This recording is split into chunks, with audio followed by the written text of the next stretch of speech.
25th of May 2005, there was a big demonstrations against late President Mubarak, former President Mubarak. We gathered over the stairs of the press syndicate as usual as a sign of protest, but at that day the security and the Ministry of Interior was very brutal against the peaceful demonstrations, and they used thugs to come and violate and harass Egyptian activists and female journalists. Few of our colleagues, including our late colleague Nawal Ali, was harassed very brutally. Actually, she was the most one who was harassed at that day.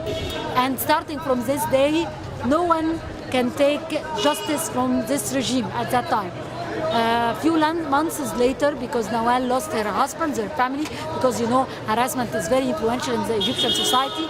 Then she lost her job itself. She and a few of our colleagues, including female journalists, have raised a case in front of the African court. They got a decree that the Egyptian government is still condemned about that, and then they have to pay for this. Our group is called Operation Anti-Sexual Harassment and Assault, and this came as a reaction to the mob assaults that were taking place in Tahrir.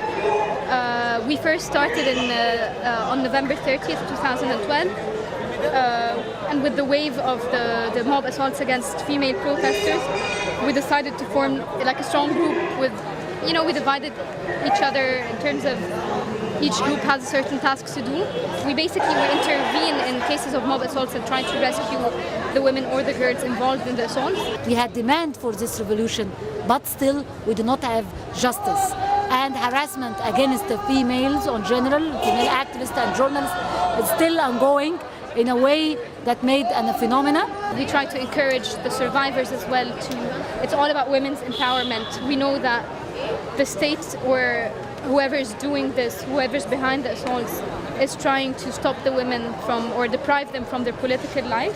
Through punishment, impunity, punish whoever is concerned in that. And from our experience, harassment is not just an individual act, because it happens individually, but actually it's a political act. It comes to limit the freedom to try to marginalize women from political participation and social participation in this society. In the Egyptian Penal Code does not have harassment even mentioned in the Egyptian Penal Code. But right now, the National Council for Women, it has been assigned by the Prime Minister, Hisham Andil, to draft a law regarding violence against women in general. But the problem is, even if we have a law, laws are just words on paper unless they're implemented. So we're not sure, and no one's sure that such laws can be actually implemented when the regime is still there. Actually, the current law doesn't have a specific articles, but the women in this country have gathered, and they have a suggestion for a law that can really fight violence against women. Sadly, we still have a long way to go, but I'd rather, be different and use the optimistic side. What opportunities do women have in terms of, what the revolution has done to us?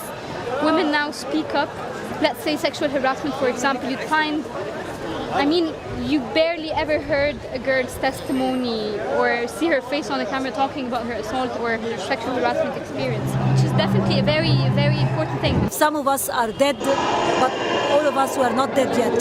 So we are going to get this right. There is no rights that can go when there is people who are asking and demanding for this rights. We're not going to let this go. I'm not talking only about Egyptian women, about all the women in all the society. We're still fighting.